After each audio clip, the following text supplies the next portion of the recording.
दोस्तों जानते हैं शिवरात्रि और महाशिवरात्रि के बीच क्या अंतर है। यूँ तो शिव जी की पूजा उपासना करने के लिए हर दिन शुभ होता है, लेकिन सावन सोमवार शिवरात्रि और महाशिवरात्रि का विशेष महत्व होता है। शिवरात्रि हर मास की कृष्ण पक्ष की चतुर्दशी तिथि को मनाई जाती है, लेकिन महाशिवरात्रि फाल्गुन मास की कृष्ण पक्ष चतुर्दशी तिथि को मनाई जाती है, जिसे भोले के भक्त बहुत ही हर्षोल्लास और भक्ति के साथ मनाते हैं।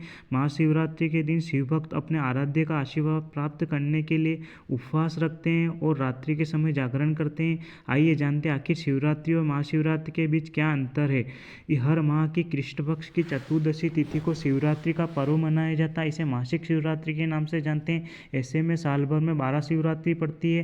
पंचांग के अनुसार जब सावन महीने में चतुर्दशी आती है तो बड़ी शिवरात्रि मनाई जाती है। इस तरह सभी शिवरात्रियों के अलावा सावन शिवरात्रि का विशेष महत्व है। साथ ही शिवरात्रि के दिन अपना बोध किया जाता है कि हम सभी शिव के अंश से उनके संरक्षण में हैं।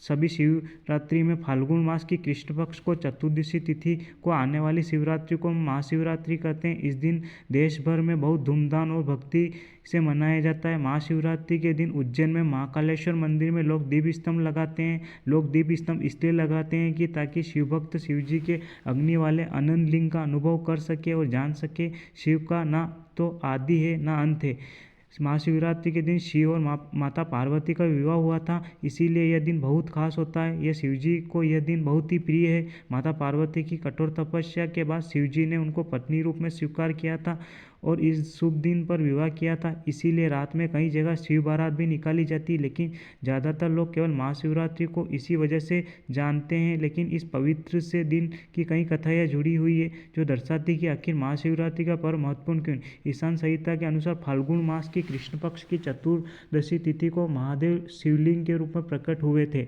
और करोड़ों सूर्य के समान प्रभाव लेकर लिंग के रूप में स्थापित हुए थे। दरअसल ऐसा इसलिए हुआ था कि षष्ठी की शुरुआत में ब्रह्मा जी और भगवान विष्णु के बीच श्रेष्ठता को लेकर विवाद हो गया था कि कौन श्रेष्ठ है। दोनों के विवाद के बीच एक विशाल करोड़ों सूर्य से तेज अग्नि स्तंभ प्रकट हुआ, जिसको देखकर दोनों चकित रह गए। अग्नि स्तंभ का पता लगाने के लिए ब्रह्मा जी और विष्णु जी ने बहुत ही कोशिश की, लेकिन दोनों नाकाम हो गए। फिर भी शिवलिंग से भगवान शिव के दर्शन दिए। जिस दिन भगवान शिव ने दर्शन दिए उस दिन फाल्गुन मास की कृष्ण पक्ष की चतुर्दशी तिथि थी। उसी दिन से भगवान शिव का प्रथम प्राकट महाशिवरात्रि के रूप में मनाया जाने लगा। शिव और माता पार्वती का विवाह महाशिवरात्रि के दिन होना यह एक पौराणिक घटनाओं और पुराणों का उल्लेख नहीं किया गया, लेकिन इस दिन का महत्व इसलिए भी है कि महाशिवरात्रि शिव रूप अर्थात पुरुष प्रकृति यानी पार्वती के मिलन का दिन भी माना जाता है। इसी रूप में प्राचीन काल में शिव पूजा का महत्व चला आ रहा है, जिसका वर्णन सिंधु काल में भी देखने को मिलता है। पुरुष और प्रकृति के मिलन का दिन जिसे षष्ठी के आरंभ का स्रोत माना गया। महाशिवरात्रि का अन्य शिवजी के व्रतों और पूजा से ज़्यादा महत्व रहा है। साल की 12 शिवरात्रि में पूजा का फल आप केवल महाशिवरात्रि के दिन विधि विधान से पूजा करने से प्राप्त कर सकते हैं। हर हर महादेव।